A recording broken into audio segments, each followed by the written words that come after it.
ഞാൻ ഇന്നലെ പെരുന്നയിലായിരുന്നു ഉണ്ടായിരുന്നത്. ഞാൻ എൻ്റെ രാഷ്ട്രീയ ജീവിതത്തിൽ ഞാൻ എപ്പോഴും ഉപദേശങ്ങൾ തേടുന്ന, ഞാനേറെ ഇഷ്ടപ്പെടുന്ന, ഞാൻ ആദരിക്കുന്ന ജി സുകുമാരൻ നായർ സാറിൻ്റെ അടുത്ത് പോയി അനുഗ്രഹം വാങ്ങിയിട്ടാണ് ഞാൻ വരുന്നത്. അവിടെ പിന്നെ നിങ്ങൾ മാധ്യമങ്ങൾ അറിയാത്തത് കൊണ്ടായിരിക്കും അവിടെ എത്തിയിട്ടുണ്ടായിരുന്നത്. ഞാൻ എൻ്റെ സാമൂഹ്യ മാധ്യമം പങ്കുവച്ചിട്ടുണ്ടായിരുന്നു. അദ്ദേഹത്തിൻ്റെയും അനുഗ്രഹവും ആശീർവാദവും എനിക്കുണ്ട്.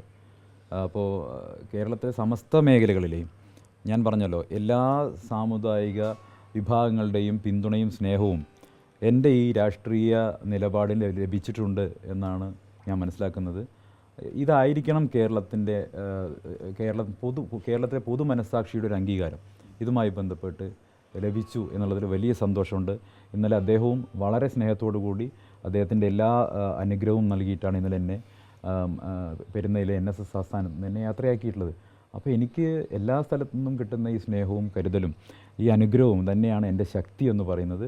ഇതിനെ ഒരു തരത്തിലും ഒരു രാഷ്ട്രീയ വിവാദമാക്കേണ്ടതില്ല. അങ്ങനെ ആക്കുന്നവർക്ക് മറ്റെന്തെങ്കിലും ഉദ്ദേശം ഉണ്ടാവും. അത് കേരളത്തിന് ഗുണകരമായിട്ടുള്ള രീതിയിൽ ഇനിയുള്ള കാലം നമ്മുടെ സമൂഹത്തിൽ മതേതരത്വവും അതുപോലെ തന്നെ സാമൂഹികമായിട്ടുള്ള ഐക്യവും ശക്തിപ്പെടുത്താനുള്ള പരിപാടികളുമായിട്ട് ഞാൻ മുന്നോട്ട് പോകും. അപ്പോൾ അതാണ് തങ്ങളും അതാണ് പറഞ്ഞത്. അതാണ് എല്ലാവരും ചെയ്യേണ്ടത്. ഞാൻ മാത്രം ചെയ്യേണ്ട കാര്യമല്ല, എല്ലാവരും ചെയ്യേണ്ടതാണ്. അതിൻ്റെ ഭാഗമായാണ് ഭരണഘടനയുടെ കയ്യെഴുത്ത്. തീർച്ചയായിട്ടും അത് വളരെ അമൂല്യമായിട്ടുള്ളൊരു പ്രതി എൻ്റെ കളക്ഷനിൽ ഉണ്ടായിരുന്നത്, ഭരണഘടനയുടെ ആദ്യത്തെ കയ്യെഴുത്ത് പ്രതി. അത് ഈ സന്ദർഭത്തിൽ തങ്ങൾക്ക് കൊടുക്കുക എന്നുള്ളത് എൻ്റെ ഒരു ആഗ്രഹമായിരുന്നു. അത് ഞാൻ നൗഷാദ് സാഹിബിനോട് പറഞ്ഞു. അപ്പോൾ അദ്ദേഹം അത് തീർച്ചയായിട്ടും കൊടുക്കാമെന്ന് പറഞ്ഞു. അങ്ങനെയാണ് ഞാനത് കൊണ്ടുവന്ന് കൊടുക്കുന്നത്.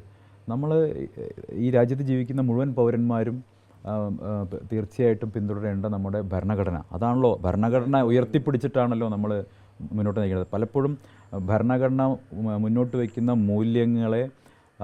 മൂല്യങ്ങൾക്കെതിരായിട്ട് നിലകൊള്ളുന്നൊരു സാഹചര്യം ഇപ്പോൾ രാജ്യത്തുണ്ടല്ലോ. അപ്പോൾ സ്വാഭാവികമായിട്ടും ആ ഭരണഘടന ഉയർത്തിപ്പിടിക്കുക എന്നുള്ള കോൺഗ്രസിൻ്റെ ഒരു നിലപാട്, ആ കോൺഗ്രസിൻ്റെ നിലപാട് കൂടിയാണ് ഞാനിവിടെ പറയാൻ ആഗ്രഹിക്കുന്നത്. ഭരണഘടന ഉറപ്പ് നൽകുന്ന മതസ്വാതന്ത്ര്യം, തുല്യത അടക്കമുള്ള എല്ലാ വിഷയങ്ങളിലും എൻ്റെ നിലപാട് ഇന്ത്യൻ ഭരണഘടനയ്ക്കൊപ്പമാണ് എന്നുള്ള എൻ്റെ വിനീതമായിട്ടുള്ള ഒരു പ്രഖ്യാപനം കൂടിയാണ്, അതിൻ്റെ സന്ദേശം കൂടിയാണ്.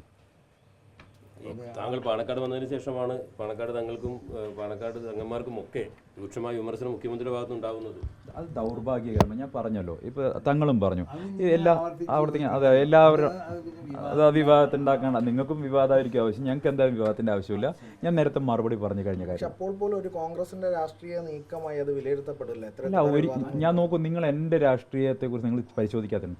ഞാൻ BJP നേരത്തെയുള്ള സമയത്തും ഞാൻ കേരളത്തിലെ വിവിധ സാമൂഹിക മേഖലകളിൽ യാത്ര ചെയ്യുകയും ഇതുപോലെയുള്ള മഹാന്മാരായിട്ടുള്ള ആളുകളുമായി സമ്പർക്കം പുലർത്തുകയും അവരുടെ അനുഗ്രഹങ്ങൾ വാങ്ങുകയും അവരുടെ ഉപദേശങ്ങൾ കേൾക്കുകയും ചെയ്യുന്ന ഒരാളാണ്. അത് എന്നെ മനസ്സിലാക്കാത്തത് കൊണ്ടാണ്. നിങ്ങൾ പലപ്പോഴും BJP നേതാക്കന്മാരുടെ സാധാരണ ആളുകളുടെ ലിസ്റ്റിൽ പലപ്പോഴും അവർ പോകാത്തത് കൊണ്ടായിരിക്കും, എനിക്കറിയില്ല. ശ്രീധരൻപിള്ള സാറിനെ പോലുള്ള ആളുകൾ പോകാറുണ്ടല്ലോ, എനിക്കറിയാം. എന്നേക്കാൾ യാത്ര ചെയ്യുന്ന ഒരാളാണല്ലോ ശ്രീധരൻപിള്ള സാർ.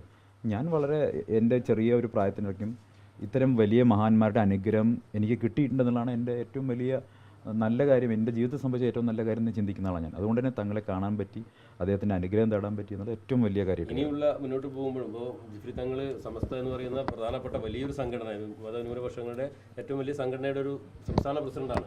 അപ്പോൾ ഇനിയുള്ള രാഷ്ട്രീയ ജീവിതത്തിലുമൊക്കെ അദ്ദേഹത്തെ കൂടി കൂട്ടിയോജിപ്പിച്ചാലേ അദ്ദേഹത്തിൻ്റെ രാഷ്ട്രീയമില്ലല്ലോ, നിങ്ങൾ അങ്ങനെ പറയരുത്. അദ്ദേഹം ഈ കേരളത്തിലെ രാജ്യത്തെ ഏറ്റവും പ്രധാനപ്പെട്ട ഒരു മതവിദ്യാഭ്യാസ സംഘടനയുടെ, ഒരു ആത്മീയ സംഘടനയുടെ പ്രകാശഗോപുരമായിട്ടുള്ള ഒരു വലിയ മനുഷ്യനാണ്. അദ്ദേഹത്തെ നിങ്ങൾ കേവലം കക്ഷി രാഷ്ട്രീയവുമായി കൂട്ടിച്ചേർത്ത് കാണരുത്. അങ്ങനെയുള്ള വിവാദങ്ങളിലേക്ക് അദ്ദേഹത്തെയോ സമസ്തയോ കൊണ്ടുപോകുന്നതുകൊണ്ട് എനിക്ക് താല്പര്യമില്ല. എൻ്റെ ഒരു സന്ദർശനം കാരണം അങ്ങനെ പോകാൻ പാടില്ല. ഞാൻ കൃത്യമായി പറയുന്നല്ലോ, ഇതൊരു മതേതരത്വം ഉയർത്തിപ്പിടിക്കാനുള്ള നിലപാടിൻ്റെ ഭാഗമായിട്ട് വന്നതാണ്.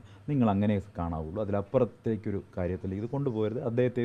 അദ്ദേഹത്തിനും ബുദ്ധിമുട്ടുണ്ടാക്കുന്ന രീതിയിലേക്ക് നിങ്ങൾ കാര്യങ്ങൾ കൊണ്ടുപോകും.